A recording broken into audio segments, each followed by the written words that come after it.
All right, so I sent you an email earlier today, just a couple of hours ago, telling you that the final weekly announcement video has an error in it. And that's true, it did, but I've since taken that weekly announcement video down, and now what you're watching is the corrected weekly announcement video for the final week of our class.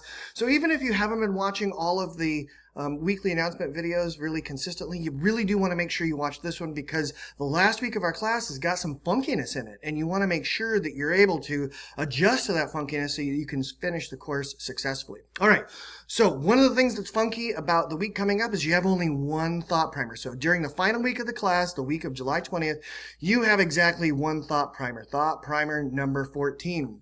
And thought primer number 14 focuses exclusively on your final philosophic inquiry number 2. Thought primer 14 should not take you a whole bunch of time to complete, but you want to make sure you complete it by Tuesday. I know that the first thought primer of each week has been due on Thursdays, but this time the thought primer number 14 is going to be due on Tuesday, because philosophic inquiry number 2 is due on Thursday, and thought primer number 14 is allowing you to ask me questions that you have or concerns that you have about completing philosophic inquiry number 2. So you want to jump on thought primer number 14 really quickly, and it's going to ask you to download a copy of your philosophic inquiry number 2 prompt. It's going to ask you to go look at the grading criteria for that philosophic inquiry, and then it's just got a couple of questions for you to answer, and maybe the answers to these questions are just no. Right? That's fine. So this thought primer might take you all of about 3 minutes, but you want to make sure that you get this in by Tuesday at 11:59 p.m. so that I have enough time to respond to any questions or concerns that you do have about philosophic inquiry number 2. Now, when you go to philosophic inquiry number 2, you can either access it right here from this page in thought primer number 14. From this link in thought primer number 14. Or you can go to your assignment page and scroll all the way down to the bottom, and you can see here is the link to the assignment page for philosophic inquiry number 2, coming to conclusions. And when you pull that up, you're going to see again a link to the assignment prompt, and you're going to see all of the grading criteria, so you can get a good sense ahead of time of how exactly you're going to be scored for this assignment.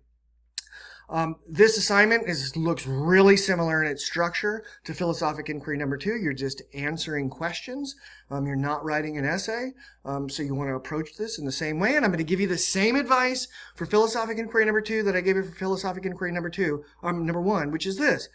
Imagine that you're answering these questions for somebody who's not been a part of our class, who's not been a part of our discussions, who hasn't done the reading we've done, and they want to understand things like, I've heard about this thing called empiricism. What is it?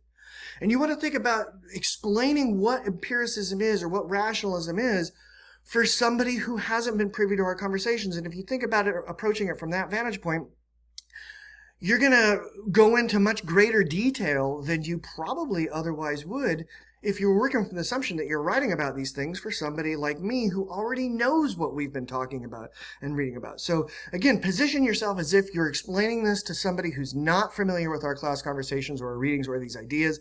Use examples. These ideas we're dealing with are these really lofty, abstract ideas.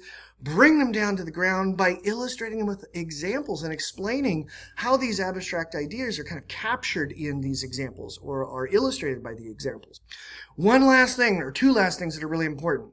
You're going to submit your responses to the questions in thought primer number 14 via the thought primer 14 assignment page. You're not going to submit philosophic inquiry number 2 via the thought primer 14 assignment page, because the rubric for grading philosophic inquiry number 2 is in the assignment page for philosophic inquiry number 2. So you want to make sure you're submitting philosophic inquiry number 2 via the philosophic inquiry number 2 assignment page, and you're submitting your responses to the questions in thought primer number 14 via the thought primer 14 assignment page.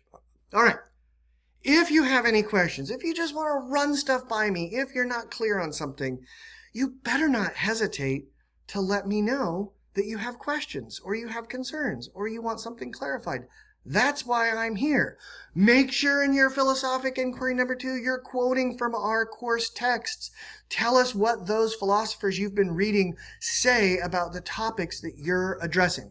All right, you're going to rock this. Be confident, finish strong. We've got one more week. After Thursday, July 23rd at 11:59 p.m., you won't be able to submit any more work to Canvas, and make sure you get it all in by then.